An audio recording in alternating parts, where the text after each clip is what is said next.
নতুন ধানের নতুন চাল দিয়ে পিঠা খাবো না, সেটা কি হয় কখনো? আর সেটা যদি হয় শীতকালের কুয়াশা ভেজা সকালবেলা থেকে শুরু করে পিঠা তৈরি করা হয়, তাহলে তো আর কোনো কথাই নেই। সকালবেলা আসলে যে কোনো ধরনের পিঠা বানাতে কিন্তু অনেক বেশি ভালো লাগে। আর যে চুলার ধারে বসে যে গরম গরম পিঠা খাওয়া হয়, সেটার কিন্তু তুলনা হয় না। আমরা যারা গ্রামে আছি তারাই আসলে এর স্বাদ আসলে কোনোদিনও ভুলবো না। তাই আসলে আজকে তৈরি করে ফেললাম গরম গরম পুলি পিঠা। আর নতুন ধানের নতুন চাল দিয়ে যে পিঠা বানানো হয় তার কিন্তু তুলনা হয় না। আর আমি কিন্তু সকাল সকাল ঘুম থেকে উঠে পিঠার আয়োজন করা শুরু করে দিয়েছি। আর আগে থেকে কিন্তু আমি চালের গুঁড়িটা করে রেখেছিলাম। আপনারা অন্য একটি ভিডিওতে দেখে থাকবেন, যারা আমার ভিডিও আর আমার ছোট চ্যানেলের সাথে থাকেন, যারা নিয়মিত আমার ভিডিও দেখেন তারাই বলতে পারবেন। আসলে আমার যারা প্রিয় ভাই বোনেরা আছেন তারা আশা করি আমার ছোট চ্যানেলটির পাশেই আছেন। আর আমার ভিডিও অবশ্যই তাদের ভালো লাগে, কি সুন্দর সুন্দর কমেন্ট করেন, তাদেরকে জানাই অসংখ্য অসংখ্য ধন্যবাদ।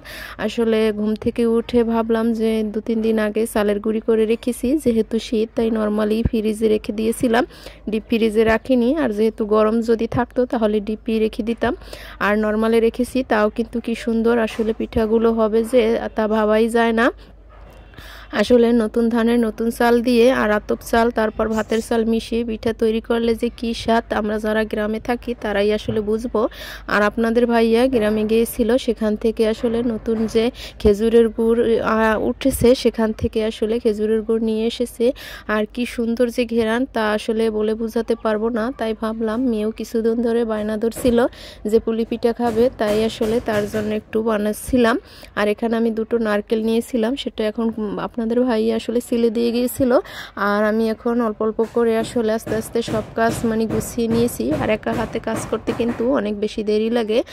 আর এই তো আমি চুলার জালটা ধরিয়ে তারপর কিন্তু যে কাইটে সিদ্ধ করব নতুন চালের যে গুঁড়িটা, সেটার জন্য আসলে পরিমাণ মতো পানি দিয়ে দিয়েছি, আর সাথে একটু লবণও দিয়েছি। আর আমার ভাই এসেছিল কালকে রাত্রে, ও আসলে বরিশাল থাকে, ওই জায়গায় ও পড়ে, তো ওখান থেকেই আসলে আমাদের বাড়িতে এসেছিল, আবার চলেও যাবে। তাই ও আজকে আসলে আমাদের বাড়িতে এসেছিল কালকে রাত্রে, তো ওকে আর যেতে দেইনি। তাই ও এখন আমাকে একটু হেল্পও করছিল, তো বলছিল আমার কাছে দাও, আমি আসলে নারকেলটা কুড়িয়ে দেই। তো কি আর করা, এক হাতে করা কিন্তু যে কোনো কাজ অনেকটা কঠিন হয়ে যায়। আর হাতে হাতে সবাই মিলে সাহায্য করলে বেশি একটা দেরি হয় না। আমি মনে করছিলাম গুড়টা আসলে একটু শক্ত হবে, কিন্তু না, আসলে গুড়টা অনেক বেশি ভালো, একটু নরম নরম, আসলে ছোলা গুড় না কি জানি না, কিন্তু গুড়টা খুবই ভালো। তো আসলে তাই আমি রেখে দিয়েছি, যেহেতু আর দা দিয়ে কুচানো লাগবে না তার জন্য। আর ফ্রিজেও অনেকটা নারকেল ছিল, সেটা আসলে নামিয়ে এনেছিলাম যে যদি বেশি পরিমাণে লাগে তার জন্য। আর নারকেল দিয়ে যদি পুলি পিঠার পুরটা তৈরি করা হয় তাহলে আরও বেশি ভালো লাগবে।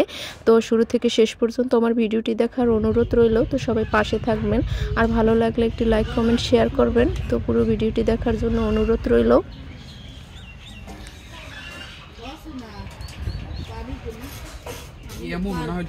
আর আমি কিন্তু এখান থেকে একটু পানি উঠিয়ে রেখেছিলাম, আসলে এখানে একটু বেশি পরিমাণ পানি হয়েছিল তার জন্য। আর যদি প্রয়োজন হয় পরে আবার দেব, যেহেতু গরম আছে তার জন্য। আর গরম পানিতে কিন্তু একবারে যে গুঁড়িগুলো দেওয়া কিন্তু ঠিক না, তাহলে বেশি বা কম হয়ে যেতে পারে তার জন্য।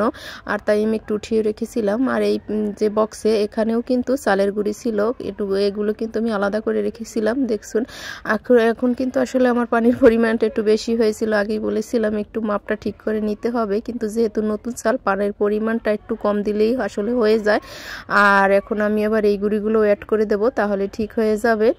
আর পিঠার পরিমাণটাও তাহলে আরও আবার একটু বেড়ে যাবে, কোনো ব্যাপার না। আপনারা যারা শীতে এখনও নতুন ধানের নতুন চালের পিঠা খাননি, তারা অবশ্যই সকালবেলা এরকমের পিঠা বানিয়ে পরিবারের সবাইকে নিয়ে খাবেন, আশা করি ভালো লাগবে। আর তারাও কিন্তু খুশি হয়ে যাবে, আর আপনার সবাই কিন্তু প্রশংসায় পঞ্চমুখ হয়ে যাবে। দেখুন আমার ভাই কিন্তু নারকেল গুঁড়ো কুড়িয়ে রেখেছে, আর এই তো ফ্রিজেও ছিল, সেগুলো এখন অ্যাড করব। আর এই তো এখান থেকে আমি কিছুটা নারকেল, আসলে একটি নারকেলের অর্ধেকটা পরিমাণ রেখে দিয়েছি, অন্য একটা কাজে খাটাতে পারবো। আর এই তো আস্তে আস্তে করে কিন্তু আমি কাইটে সিদ্ধ করছি। আসলে খুব কষ্ট হচ্ছে, সকাল সকাল তো, তার জন্য কিন্তু কোনো ব্যাপার না। পরিবারের মুখে হাসি ফোটানোর জন্য আমরা যে মেয়েরা, তারা কিন্তু সব কিছু করতে পারি।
আসলে এই বছরের নতুন গুড় আপনাদের ভাইয়া কোথায় যেন গিয়েছিল অনেক দূরে, তো সেখান থেকে একদম খাঁটি খেজুরের গুড় নিয়ে এসেছিল। দেখুন কি সুন্দর মাশাআল্লাহ কালারটা হয়েছে, আর ঘেরানে চারদিকে আসলে মৌ মৌ করতেছে। আর খাঁটি রসের যে গুড়টা তৈরি হয় সেটা আসলে পিঠা বানিয়ে খেতে অনেক বেশি ভালো লাগে। আর আমি এখানে আজকে যে শীতকালে যে পুলি পিঠা খাই আমরা ভাপে দিয়ে, সেটাই আজকে বানাবো। আর তার জন্য আসলে আমি একটু সাজা তৈরি করে নিয়েছি। আর যদি ভিডিও ভালো লেগে থাকে অবশ্যই লাইক কমেন্ট শেয়ার করবেন।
Buon.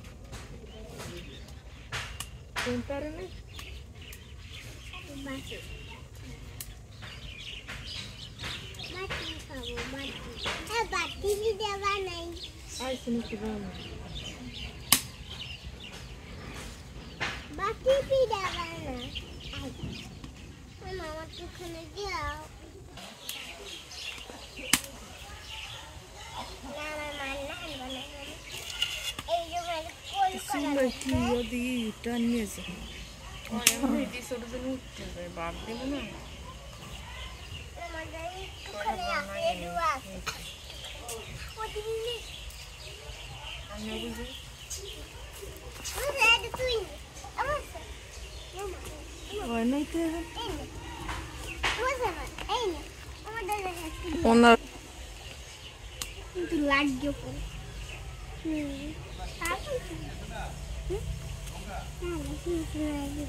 নতুন চালের পিঠা বানাচ্ছি আজকে, আর এইভাবে করে হাত দিয়ে পুলি পিঠাগুলো বানাচ্ছি।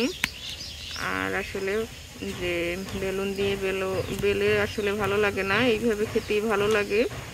আর এক এক দেশের এক এক রকমের পিঠা বানানোর ধরন।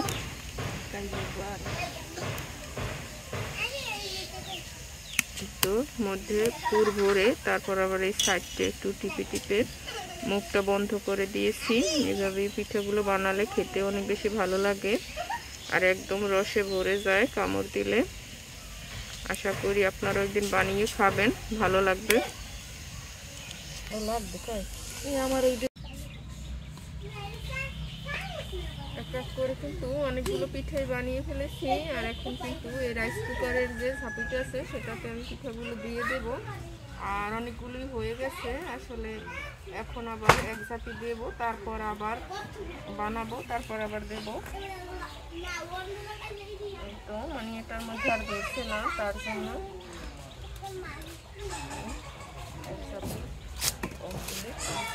বলে দিয়ে দিলাম।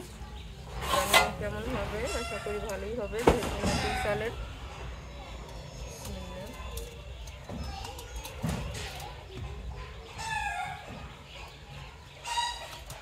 তো আসলে ঢাকনা খুলে দেখলাম যে কি অবস্থা, আর এখন একটা আসলে উঠিয়ে দেখবো যে কেমন হয়েছে পিঠা। তো এই যে আসলে অনেক গরম, তো একটা ভেঙে আসলে দেখাচ্ছি যে সিদ্ধ হয়েছে কিনা ভেতরে। তো আসলে অনেকটাই সিদ্ধ হয়ে গেছে, এখন আসলে উঠাবো। আর দেখুন কতটা সুন্দর আর লোভনীয় লাগছে। আর যেহেতু শীতে এরকমের সকালবেলা আমরা গরম গরম পিঠা বানিয়ে খেয়ে থাকি, আর আমাদের গ্রামাঞ্চলের মানুষরা কিন্তু পিঠা প্রিয়, সেটা কোনো আসলে খুবই ভালো লাগে পিঠা খেতে। আমরা আসলে খাই অনেক ধরনের পিঠা নতুন চাল দিয়ে বানিয়ে। আর এখন আসলে পিঠাগুলো উঠাবো।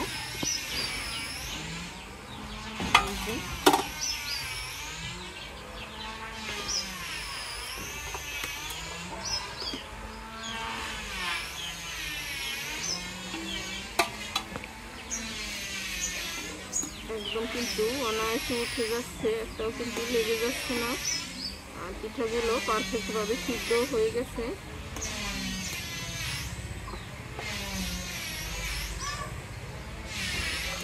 আর দিয়ে দেবো যেগুলো আসলে বানিয়ে রেখেছিলাম,